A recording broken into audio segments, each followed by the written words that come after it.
ở đây bậc lê đây bây giờ này cái bài gàng bộ nó bè bây giờ là bè có đơn mà giờ này nói chuyện chưa đủ mà bè bây giờ là bà sang bè bọn này không có thời gian đến làm bè đâu bọn này là nói chuyện tâm sự rồi đân đàn guitar về hát ai hát tinh cái này ai hát tinh phổ thông đó là bên là tự chọn mặn lắm cái này. cơm chút cơm một bạn nha nên là chống đói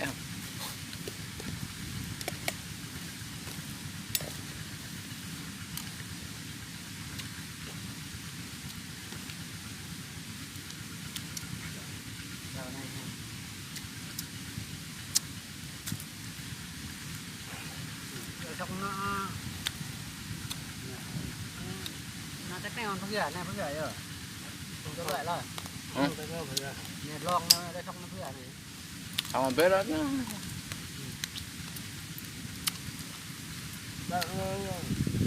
lát mưa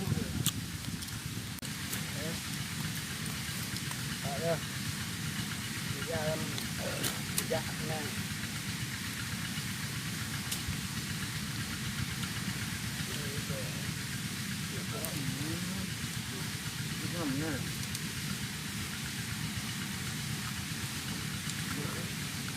đi ra ngoài còn có rau sống rau gì các bạn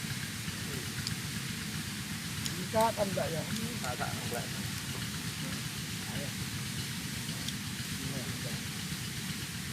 nhập hàng ta hết đêm nhẹ luôn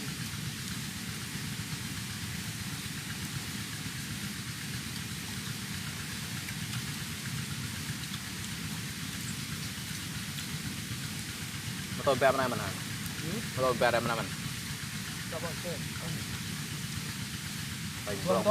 bánh brong mà tôm đã đinh là đinh nhâm nữa không rồi lên đấy đây này brong là từ lắm tôm dọc lên thảo brong thôi vì nó còn tôm mình đặc biệt nhiều khác nó tôm nhiều rồi qua một đoạn nữa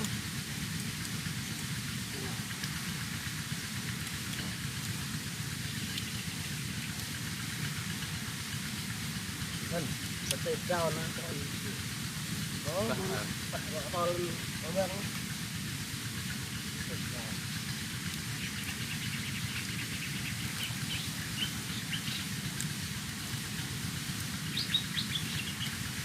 đi đây như nó muốn đi không con này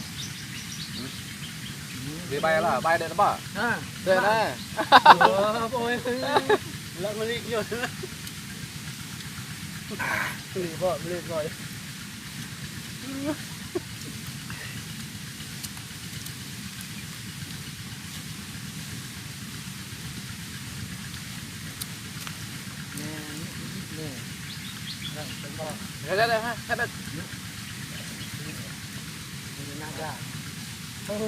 rồi điều nha các bạn chúc tất cả các bạn thưởng thức một bữa trưa thật là vui tươi và ngon miệng mình nông thôn mình chuẩn bị sáng đó là rượu trắng các bạn ạ rượu ngon quá các bạn là rượu ghê đấy nhá ghê đấy bao đồng hũ này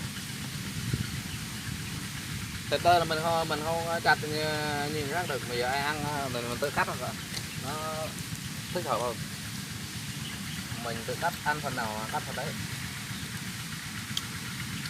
hết phần nào là còn phần đấy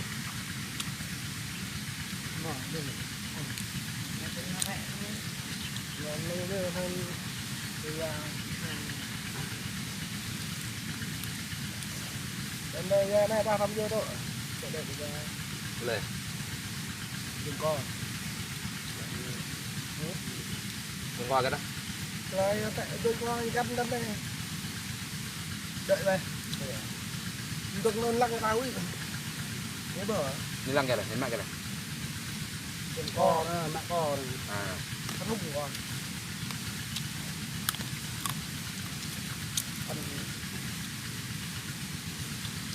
cái thơm dài cắt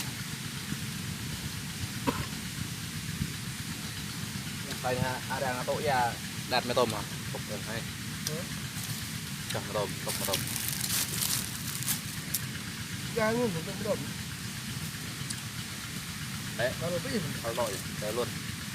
Con ăn chạy ra nó này con lên đây lên sao sao không kêu nó chạy ra đi rồi đi rồi hả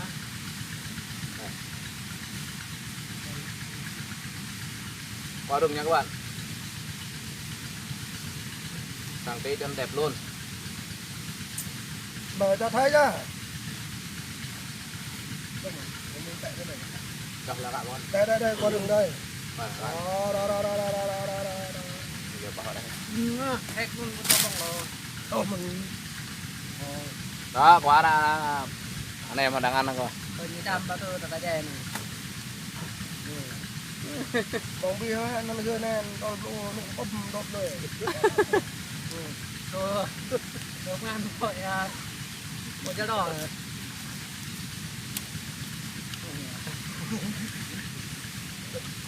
to bông nè còn lại từ đây bông tan bông nít bông như cray nè Dè tô mà anh này dè tu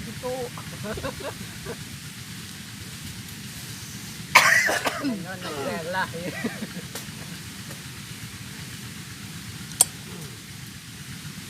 bông như bay tay từ đây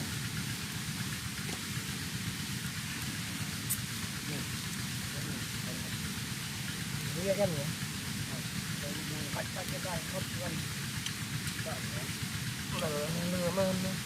Thả nữa, còn em đưa cho em. Đây là bà thoát à? Nếu bạn lẻ lên giờ đôn nó có thỏ đôn để nó thỏ nó thế này lẻ vô nó quay lên nên phải tự bỏ đang rồi rồi là quay luôn coi cái nhóc luôn này không này vẫn nhấp này đó tôi là đang quay nó cút ăn Đây rồi.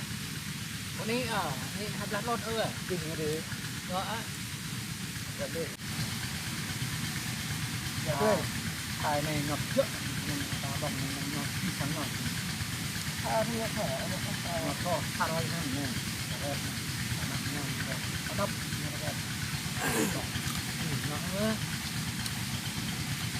đây bạn đọc như thế không đánh đá ra có như ra trên tả đánh bạ hay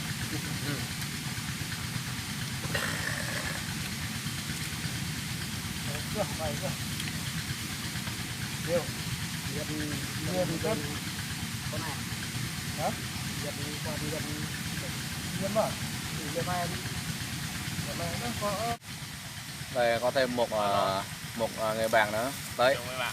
Chào Giao mọi người. lưu cùng tất cả anh em đấy nha. Chào mọi người nhé. Đăng ký kênh nhé anh em. Đây là quả rừng này. Quả rừng này quả chua. Chua quá luôn. Anh trời. chua đây là chua này chua bó sung Đi sang luôn ạ. tại chua bó nót từng cả bộ Rồi xin phép. này nọ như Thịt vịt rau sống rồi là hết trước các bạn nha. Còn thịt nướng đổ một chút hết rồi. Đây em. Bên kia là một người bạn đang điều tra về một người bạn mới đến giao lưu trong buổi trưa hôm nay. giờ bọc nhẹ nãy đó bác chơi lên tôi lấy nhiều là bọc na đồ được Đây, những người đồng hành của chúng tôi là như thế này các bạn. Mình ở đây ấy, mình sống là sao vui vẻ, thoải mái là ok nhé. Mình không phân biệt về tuổi tác già trẻ hay là người lớn tuổi hay là người trẻ tuổi. Ở đây ai cảm thấy vui vẻ, hợp tình, hợp lý thì mình cùng nhau đi ra ngoài thật xa. Và một lát là thôi các bạn, chúng ta hãy cùng nhau trò chuyện với chúng tôi. Đó là chúng tôi có mang theo một cái đàn nữa nha. Thật là rất là huyền bí nha. Ở rừng mà không có nhạc đâu, mà dù có dùng loa Bluetooth, loa kéo mà vài tiếng nó cũng hết pin thôi. Mình sẽ dùng đến cái đàn guitar. Mình tự đánh rồi tự hát, rồi ai hát bài nào thì hát, còn không hát thì mình hát tiếng dưới đây. Các bạn cảm thấy hay thì nhớ ủng hộ đăng ký kênh Đặc biệt nếu mà không đăng ký kênh thì nhớ thả tim hoặc bấm nút like cho mình nha. Hôm nay mình có thêm một cái đàn nha các bạn. Lại cho anh đi. Rượu thì lâu năm không uống, uống vài ly nó tâm chút. Này mình dùng cái đàn. Không biết cái nhóm mình hôm nay ai hát. riêng xin lỗi là cú dòng cho dòng này. Rồi ta này có cả mò này, cú dòng này là mò này cứ ngang bị bắt này xin lỗi học không? Quên cái này cả phó. Mà thôi. Học bộ là bình xe cho những bác mò. Rồi quên đó chưa sao là rồi có những bác rồi nhô. Sao rồi là sao rồi lúc nhưng là buru chiêu nó bỏ là chia sẻ họ lên chẳng nhau phát lên nhau như phát lên là gỗ mới nhẹ nó để có đơn track này nó người dân nhiều tàu lẹ người lên nữa có chả nó kêu nào nó nguy muốn kêu cái chàng kêu hả được món nó kêu hả kêu nó họ bom nó là MV nó nè nhô nó track này dừng nó kêu là chỉ là cái nhang cũng kêu sao à tiêu à ba hả đạp lại tiêu cái nhà mà mong bây giờ là bây giờ này bố mừng nhưng mà nó chơi bời trong nó quàng ra tầm bậy tầm bạ thôi không có gì bài hát đó nó nhỉ chú ơi hát nó bây có cái nước nào có tiếp theo giờ hát chú quay bây giờ Ở đây không có mạng yếu. cháu cho ta người ta thì là ta đang đi lôm rồi Đã về rừng rồi ra ngoài là mình hát không hát theo nhạc online, hát nhạc điện thoại, mình hát ở đây hát đàn với người với đàn thôi. không phải ý là không thuộc là mình Không thuộc là chấp nhận là sao hát đây mình cứ hò. rồi quay Quay rồi quay rồi mà. nếu bom xin lỗi rồi nó cái là nó em cha nó cho nó tao đúng rồi đúng rồi nhưng mà là cái là nó lời mê tỉnh táo hơn nữa lời thế nó mê phải nhưng mà có những bên bộ tài là họ này nó nhô là quên nó hòm Tôi muốn quên đi tháng với ngàn trả đi lượm qua ngọn rừng cho con đợi đói qua đêm tôi muốn quên đi đôi chân xuân trả đi lượm đừng ăn khóc cho con một bữa cơm chiều. Ôi ngày tháng đôi bay cây rung rung tựa vào hàng cây. Ôi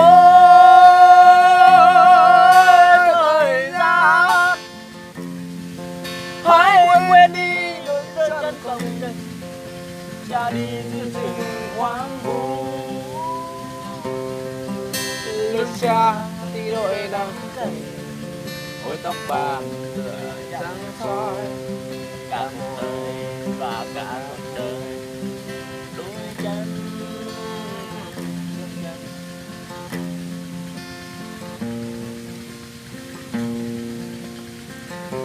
người ta hỏi tôi muốn quên đi tháng vơi ra đi đường qua ngọn rừng cho con đỡ đói qua đêm. Tôi muốn quên đi đôi chân cha đi lượm đừng thất thầm cho con một bữa cơm chiều.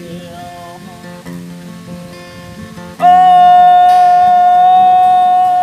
ngày tháng đôi chân vậy Run run tựa vào hàng cây. ôi thời gian hãy quên đi đôi chân không cây cha đi giữa rừng hoang vu. Đôi nắng gầy đôi tóc bạc tựa trắng soi cả cuộc đời và cả cuộc đời đôi chân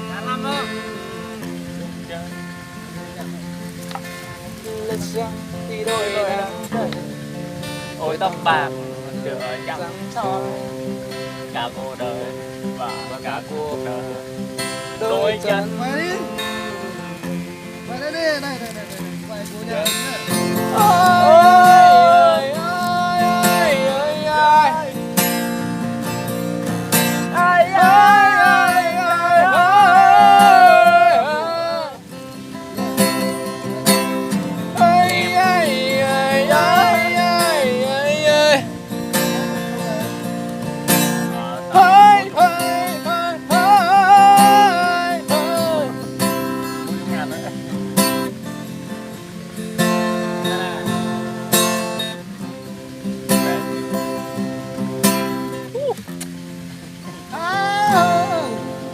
Rồi hết. Chúc mừng ca sĩ mới chúng ta đến với một ca khúc được mang tên của ca sĩ Imon So, đó là bài hát được mang tên Đôi Xuân Trần.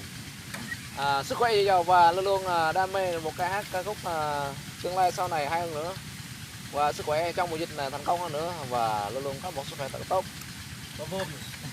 Vỗ tay đi mọi người.